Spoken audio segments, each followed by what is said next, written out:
Let's please welcome to the stage your next storyteller, Deirdre.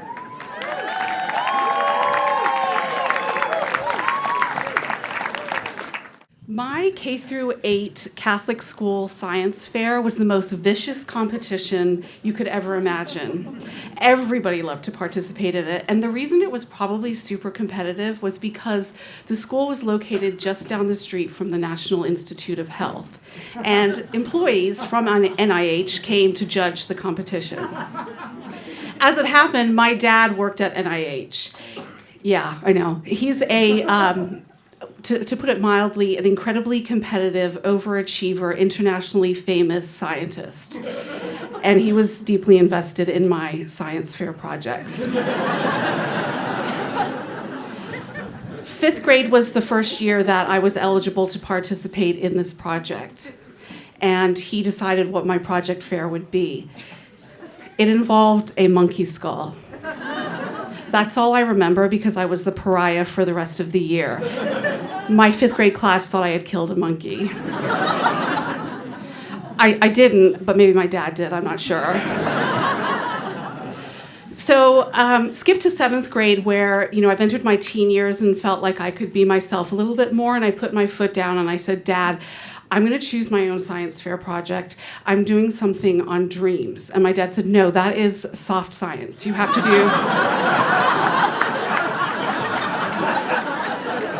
you have to do a hard science. And I said, no, I'm doing soft science. So I did my project on dreams, and I didn't do well, meaning I got an honorable mention and I didn't win. So my dad was okay with that because he was going to use that for leverage in eighth grade when it really mattered. Eighth grade mattered because that's when the judges didn't just come by and observe your project, they interviewed you. They grilled you about your methods, your analysis, your results, and conclusion. Yeah, welcome to suburban DC. So my dad waited for eighth grade and said, okay, what project are you going to do?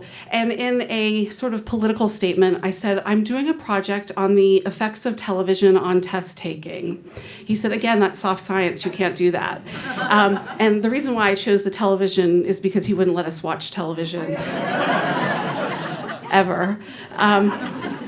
So I went ahead with my project because it turned out that there were about 5 or 6 second graders that lived on my street. And so I drafted these various quizzes, and I had them watch a different TV show each day. And I got my data, and then I proceeded to do my analysis, but unfortunately there was a huge outlier. Some of you might be familiar with Jordan Ellenberg, the Wisconsin professor who just wrote a New York Times bestseller called How to Be Right About Everything. He was one of my subjects.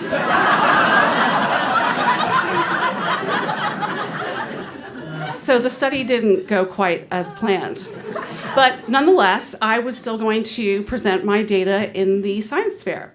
So my dad really, really wanted to be involved and make this connection with me. And the reason is that everything my dad touched became a championship affair. I have 3 brothers. They all played soccer. My dad coached them. They had championship seasons.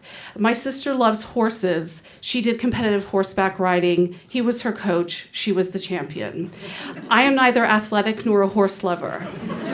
So my dad didn't know how to make me a champion.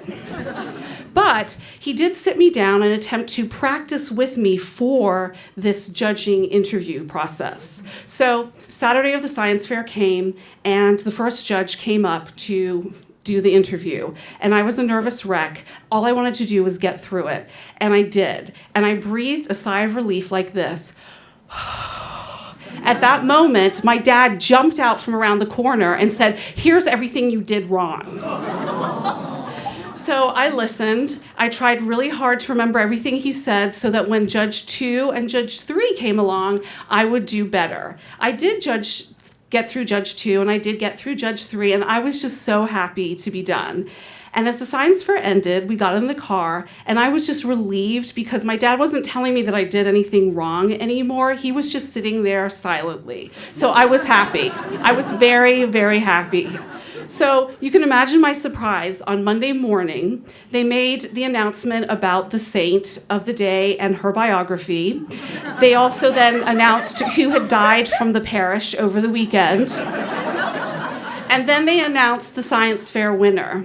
It was me. And that made me eligible for the county science fair.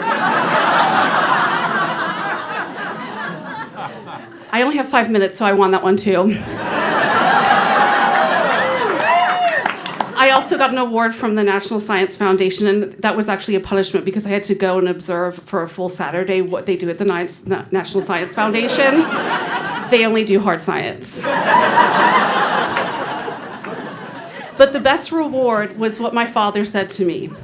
He said to me, out of my 5 children, you were the only one to defy me, and it was the correct thing to do.